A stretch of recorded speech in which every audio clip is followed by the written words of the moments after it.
kelas B PGSD Angkatan 2024 yang beranggotakan saya Wanda Kartika Dewi, Saya Munawara. Saya Rahmat. Saya Pirang Raini. Puji syukur kita panjatkan kehadirat Allah Subhanahu wa Ta'ala karena atas izin dan rahmatnya kita bisa berkumpul dan membuat video ini mengenai analisis kami di SD Negeri 11 Bauru. Yang kami hormati dosen pengampu mata kuliah pengembangan kurikulum SD, yakni Dr. Evi Sugarawati Ampri, SPD. Selanjutnya kita akan masuk ke pembahasan kami mengenai analisis kesesuaian implementasi CP dan ATP kurikulum merdeka di SD Negeri 11 Bauru. Adapun ringkasan hasil observasi kami, yang pertama, di SD Negeri 11 Bauru adalah sekolah di wilayah pesisir yang telah menerapkan kurikulum merdeka sejak tahun 2022. Sekolah memilih penerapan kurban berbasis mata pelajaran, bukan tematik seperti ke-13. Guru di semua fase A, B, dan C telah memahami alur kerja dasar penyusunan CP, TP, dan ATP. Praktik yang konsisten ditemukan adalah penggunaan asesmen ulang. Praktik yang konsisten ditemukan adalah penggunaan asesmen awal diagnostik atau non-kognitif untuk memetakan. Selanjutnya, pembelajaran dilaksanakan secara kontekstual disesuaikan dengan lingkungan pesisir, misalnya ekosistem laut, pengelolaan ikan, dan lain sebagainya.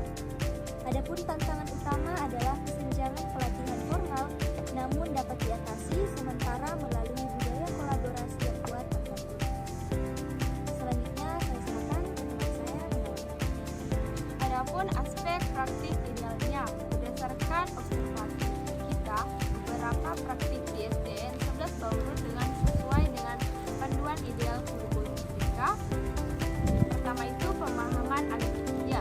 Guru memahami alur analisis capaian pembelajaran atau pemerintah itu diturunkan menjadi tujuan pembelajaran dan disusun menjadi alur tujuan pembelajaran. Yang kedua, dasar pembelajaran diferensiasi. Penggunaan asesmen awal atau diagnostik secara konsisten di semua fase untuk memetakan kemampuan, minat, dan gaya belajar siswa. Yang ketiga, prinsip pembelajaran kontekstual. Implementasi pembelajaran sangat relevan dengan lingkungan siswa atau di pesisir. Adapun contohnya, tujuan pembelajaran yaitu fotosintesis pada fase B. Menggunakan eksperimen di luar kelas yaitu P5 atau profil pelajar Pancasila pada fase C dikaitkan dengan pengelolaan hasil laut. Selanjutnya adapun komunitas belajar atau kolaborasi. Praktik baik paling menonjol adalah kolaborasi antar guru. Guru yang sudah dilatih pada kelas 1 dan 4 secara aktif berbagi pengetahuan dengan guru yang belum dilatih. Selanjutnya saya serahkan ke Saudara Rahmat. Selanjutnya, aspek yang belum sesuai. Meskipun banyak praktik baik, ditemukan kesenjangan antara kondisi ideal kurikulum merdeka dengan praktik di lapangan. Yang pertama, kesenjangan pelatihan. Seperti ideal, semua guru mendapatkan pelatihan mendalam tentang filosofi dan teknik kurmer. Selanjutnya, fakta. Pelatihan formal dari pemerintah tidak merata. Baru guru kelas 1 dan 4 yang mengikuti pelatihan guru fase lain seperti 2, 3, 5, 6 harus belajar mandiri atau bergantung pada rekan sejawat. 2. Kesenjangan pemahaman filosofi. Seperti ideal, guru memahami penuh pergeseran mindset dari kurikulum berbasis konten KTSP atau K13 ke kurikulum berbasis kompetensi, yaitu kurmer. Selanjutnya, fakta. Sebagian guru, terutama kelas 3, masih merasa kurmer itu terlalu luas dan campur-campur, serta merindukan struktur KTSP yang dianggap lebih sistematis. Selanjutnya, 3. Kesenjangan implementasi. Seperti ideal, data asesmen awal digunakan untuk pembelajaran berdiferensiasi penuh. Dan fakta, guru masih menyibuk menghadapi keberagaman karakteristik siswa. Sebagai kendala menunjukkan tantangan dalam menerjemahkan data asesmen menjadi praktik diferensiasi yang efektif di kelas. Selanjutnya saya serahkan ke Tira Andri. Selanjutnya analisis penyebab kesenjangan. Penyebab 1 dan 2, pelatihan dan filosofi. Yang pertama, dukungan sistematis, yaitu pelatihan dari dinas atau pemerintah belum optimal dan bersifat parsial, hanya menyentuh fase awal. Yang kedua, ketergantungan pada inisiatif sekolah, kolaborasi internal untuk transfer pengetahuan yang mungkin tidak sedalam pelatihan formal. Yang ketiga, guru masih dalam tahap adaptasi dari kurikulum lama yang sangat terstruktur.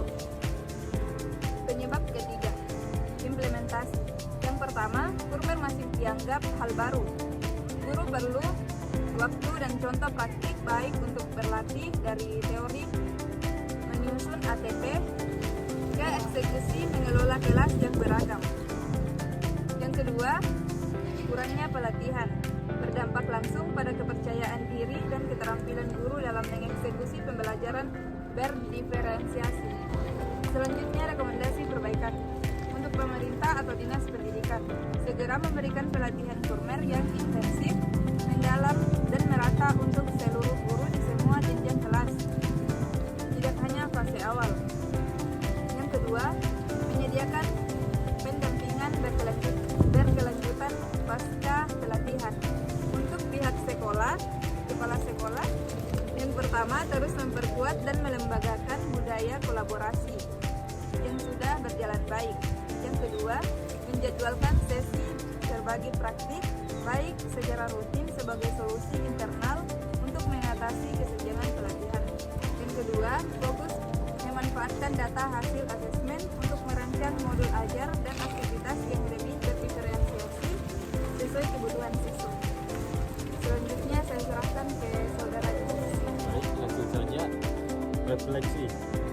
Melalui observasi ini, kami dari kelompok 3 mempelajari bahwa kolaborasi adalah fondasi di tengah kesenjangan pelatihan. Kolaborasi juga antar guru adalah fondasi utama dalam situasi dan solusi paling efektif dalam implementasi kurikulum Merdeka di SDN 11 Bauru. Yang kedua, pentingnya asesmen awal. Kami melihat bukti nyata asesmen awal bukan formalitas administrasi, tetapi data krusial yang benar-benar digunakan guru untuk merancang pembelajaran. Terus yang ketiga yaitu kontekstualisasi adalah kunci, mengaitkan kelima dengan pengelolaan hasil laut, menyadarkan kami bahwa kurikulum harus hidup dan relevan dengan lingkungan tempat siswa tinggal agar bermakna. Terus yang keempat yaitu tantangan utama. Tantangan implementasi kurikulum Merdeka di lapangan bukanlah pada teori, tetapi pada eksekusi. Baik, langsung saja saya akan membacakan kesimpulan dari materi ini, yaitu tantangan implementasi kurikulum Merdeka di SDN 11 Bauru bukanlah pada pemahaman teori guru, paham alur CP, CP, dan ATP, melainkan pada eksekusi, pelatihan, dan dukungan sistematis. Solusi paling efektif yang berjalan saat ini adalah kolaborasi internal antar guru. Namun, untuk menutup kesenjangan implementasi, rekomendasi utamanya adalah perlunya pelatihan formal yang intensif dan merata bagi seluruh guru serta penguatan pemanfaatan dan asesmen untuk merancang modul ajar berdiferensiasi.